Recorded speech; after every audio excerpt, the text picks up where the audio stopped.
The golden skateboard is not just a cosmetic and is actually faster than vehicles. Mixing your drugs for higher self-value is not always worth it, and only one of the vehicles is actually worth buying. In this video, we'll be going over all of that and much more, going deep within some of Schedule 1's mechanics. I've gone ahead and reached the end game of Schedule 1, playing it for several dozens of hours, reaching the final stage of the game, and this is 20 of the best tips I've learned the hard way. In this video, we'll be going over tons of tips from beginner to advanced tips, hopefully covering as much ground as possible to guarantee you walk away from this video with some new information when going around slanging that dough. With that said though, as always, I have timestamped the tips down below, so if you come across a tip you already know, feel free to move around onto one you might not know. Do be careful however though, as I will be dropping in extra information as I move through these tips. So without any further ado, let's jump right into the first one. As we mentioned in the intro, yes, the different skateboards are not just cosmetics. The golden skateboard is far faster than the other skateboards available in Schedule 1 and is easily the best $1,500 you can invest in the game. I would recommend buying this straight away. I personally thought this was just like a flex purchase, and I only went on to actually purchase this halfway through my playthrough when I had tons of cash laying around. And boy, was I wrong. I would go as far as to say as the golden board is also the best way to move around in the game, even better than the vehicles in most situations. But we'll get to that later on. Either way, the point is buy this as soon as possible. It's easily the most important tool in the game, especially at this relatively low price point. While on the subject of skateboards and traversing the map, I should mention it is extremely important to get familiar with these streets. By getting familiar with all the fastest routes and shortcuts around the map, not only do you deliver the product much faster, but you also learn routes and ways to rotate around the map that completely avoid patrols as well as checkpoints for both during the day as well as late night past the curfew. The police always stay in the same position, and moving patrols always patrol the same places and take the same routes. It's also worth noting that the police is deaf. They only react off of what they see. So as you get familiar with moving around past curfew, you'll quickly realize that past curfew is not really any more dangerous than delivering product during the day. Speaking on curfew, here's a huge tip for your monetary gains. Always choose the late night option to deliver product past the curfew. Past curfew deliveries yield a 20% bonus to the final sale of the product. So if you're selling $1,000 worth of meth, you'll get an extra $200 due to delivering it late at night. That's easily the easiest money you'll make in the game, especially after you get familiar with police patrols at this time. It's also worth noting that customers don't really purchase multiple times during a day. I don't know if it's 100% the case, but I have tested it multiple times and have never had a customer return on the same day. It seems each customer is capped to one purchase a day. So again, really no reason to sell at any other time than late night past the curfew, unless you need the cash right now. But yeah, it's also worth mentioning that customers always buy once a day. Not only are they capped to purchasing once a day, but they will always purchase once a day. Since we've just mentioned the curfew bonus, we should talk about the other one, the quick delivery bonus. You can also leverage this bonus if you must sell during the day by making the deal time the following time window. So if you're in the morning, that would be the afternoon and so on. And as long as you deliver before 1 hour after the deal window, you'll gain an extra 10% for that sale. Which means if you agree on an afternoon time window, you have until 1 p.m. to complete the delivery to get that 10% bonus. And I say during the day because this does not seem to apply to late night deliveries due to that already earning the curfew bonus, which is better anyways as it's an extra 20%. Now, while on the subject of time, let's talk about how time works in Schedule 1. Each minute in-game is a real-life second, and each hour is a real-life minute. The game goes from 7 a.m. until 4 a.m., which then time freezes. So each day takes a total of 21 minutes to complete, but there is a catch. Like I just said, at 4 a.m. the time freezes, and at this time every store is closed except for the black market, and all of your employees stop working and the plants stop growing. But that's it. Pretty much everything else works, including drying buds, using the lab oven, mixing drugs, or anything related to the process of making the products really, other than the actual growing, that is. So if you find yourself falling behind or having to take time to organize your properties, this is the time to do so. Realistically, you could sit at 4 a.m. and make thousands of dollars worth of drugs with little holding you back. You can even call for deliveries to have seeds delivered to you or any sort of products or machines you might need. And you can also launder the money at this time, by the way, if you're willing to hang around for 24 real life minutes. But yeah, you get the point. At 4 a.m. you can do anything you feel you want to catch up on, and it can actually be a pretty cheesy strategy at that. Another really cheesy 4 a.m. strategy that you can do, and this one I'm pretty sure is not intended by the developers, is the sales don't really expire when you make the deal at late night times. The sale, since the time will freeze at 4 a.m., will sit at expires in 2 hours and never actually expire. So you could even schedule all of your sales for late night and even go and make the drugs you might be missing for the sales within this time, since the sale is just never really gonna expire. It's just gonna sit there. But of course, you shouldn't hang around at 4 a.m. for too long, as you do need to sleep to actually progress in the game. You actually level up throughout the day, but only at night will it actually show you how much you've leveled up. And if you've unlocked a new zone, this is the time it will do so. So you might ask yourself, okay, what exactly makes me level up in Schedule 1? And the answer to that is sales. Selling drugs, or your dealers selling drugs, is what actually gives you XP. As far as I understand, you gain 20 XP per sale made when made by you. It's indifferent how much it costs or how many drugs were sold. Each sale is 20 XP. From my limited testing, dealers give 10 XP per sale in my really small sample sized experiment. As you can see here, I gave Molly 1 Coke to sell, and throughout the entire day that was the only sale made, and she pulled us 10 XP, and us players make 20 XP, which is twice as much. So simplifying it, sales equals XP, which means more customers, and more sales mean faster leveling. Now what about vehicles? We all come to the point where we wonder what car we should purchase and at what point should we do so. So let's go straight to the point. The Viper is pretty much the only relevant vehicle in this entire list. The Viper is the white van, and this is the only vehicle with a trunk size of 16 slots. Every other vehicle is gonna sit at 4 to 6 slots, with the Dinker having 8. And as far as speed goes, the Viper goes from 0 to 60 kilometers per hour faster than every vehicle in the list, with the exception of the 2 most expensive choices. So my tip is, if you want to purchase a vehicle,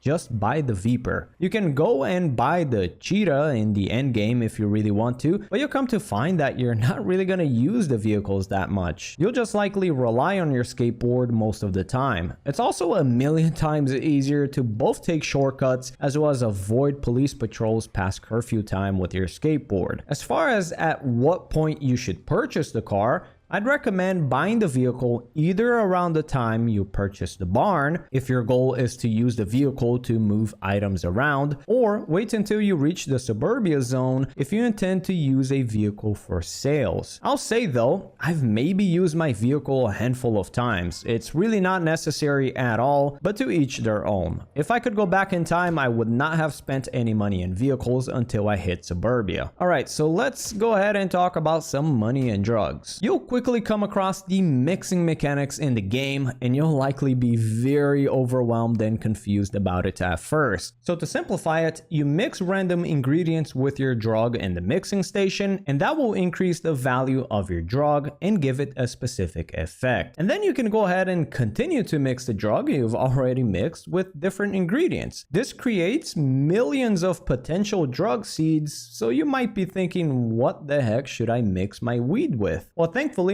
unless you're willing to just try random mixes for yourself, which is very noble, there is a website which I'll link in the description box below, where users go and post the mixes they've tested in the game, and it will even mention how much it cost for them to make the drug and how much they can now sell the drug for. For example, this OG Kush here, I mix it in this particular order and it will yield me these effects on the drug, and it will only cost me 31 per bud, as you can see here, but it will sell at a baseline of $171, a total of a $140 profit over the manufacturing cost, not accounting for curfew time deliveries, of course. Now that may make your eyes light up with dollar signs as soon as you hear this for the first time, but I have to follow that tip up with some potentially bad news. And that is that each customer in Schedule 1 actually have a soft budget that they can spend on a daily basis. So if you start selling more expensive mixed drugs, they'll just start purchasing less of that drug to kind of match their daily budget. But again, it is a soft budget, and they're more likely to go over budget with mixed drugs, as the high prices will sometimes surpass their soft ceiling. But I should still point out that whether you sell basic weed or extremely well mixed methamphetamine, they'll still spend roughly the same amount of cash per day on drugs. You'll just have to produce less quantity. I will say this though, I recommend everyone try mixing at first, as it's really fun, but it does get old quite quickly. You'll find yourself having to resupply through deliveries nearly every single day, and it's not as nearly as easy to set up an automated drug production line. I found myself stepping away from mixing drugs and only selling base drugs at the end of the game, as I quickly grew tired of the constant resupplying. But everyone is gonna have their own play styles. I do enjoy the whole bulk production approach, and it's also a lot easier to set up at a small income disadvantage. I still found myself making more money than I needed though. Also, it's worth pointing out that the further you progress into the game, the more money each citizen is gonna have. For example, there are some customers from the uptown zone of this game that will spend over $3,000 per day on drugs, so it's something to keep in mind. Now, speaking on making tons of money, I deeply recommend you launder money as often and as early as possible. I hit many walls in my playthrough, as I'd have tons of cash in hand, but not enough in the bank. Definitely invest in business early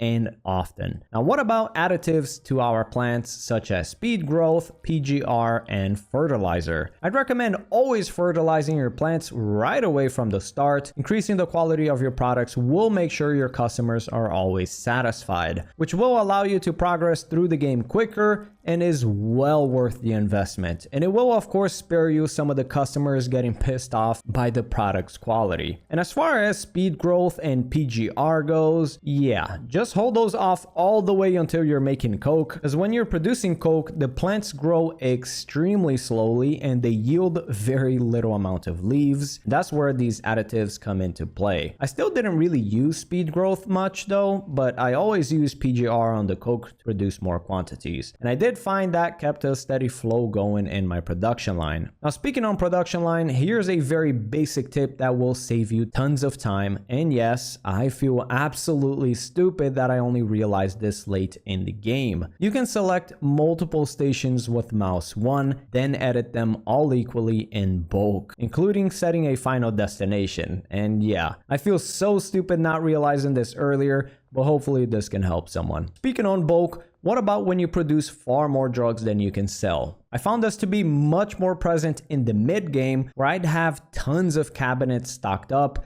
and no customers to sell to. Well, there's not that much you can do about it, but here's a couple of options. First option is just dumping them on dealers. Dealers are passive income and passive XP as well. If you find yourself with tons of leftover drugs, just make sure the dealers are filled to the brim with stock, and they'll handle those sales at their own pace. Now, earlier on, I thought that offering deals to Wandering Citizen was a good choice, but it's not. I mean, you can offer them deals, but if you offer a deal to a customer, they'll go ahead and take your deal, and then we'll proceed to not order any drugs for the rest of the day. So I'd probably not recommend doing that. What I'd recommend is this, however. Let it overflow, have tons of stock, and just store them away. As you approach the mid to late game, you start to access wealthier customers, and these customers will buy like 3 to 4 times more drugs than the early to mid game people. So personally, I'd recommend turning one of your extra properties into a storage room and stack it up with jarred product. If I had done this earlier, this would have alleviated a lot of the extra work in the late game. So should I bulk up or make quality mixes? That's going to be up to you. But personally, in the end game, I just went for bulk weed sales, and that's yielding me nearly $30,000 per day, which is more than enough to do anything I want in the late game. And all I really need is one of my properties, which I've kind of used the barn here. My other businesses, I've just honestly kind of forgotten at this point. I feel like I've already beaten the game. This approach is also very easy to set up and is completely automated with the exception of resupplying. So I'm just going to give you guys a quick rundown of my weed barn here. I'm not going to go into too much detail as this video is already very long. So I have 6 botanists, 3 of them work on pots and 3 of them work on drying racks. Each pot has the fertilizer additive and has a different rack as its destination. And then moving over to the drying racks, all of them have their quality set to max to min-max that customer satisfaction.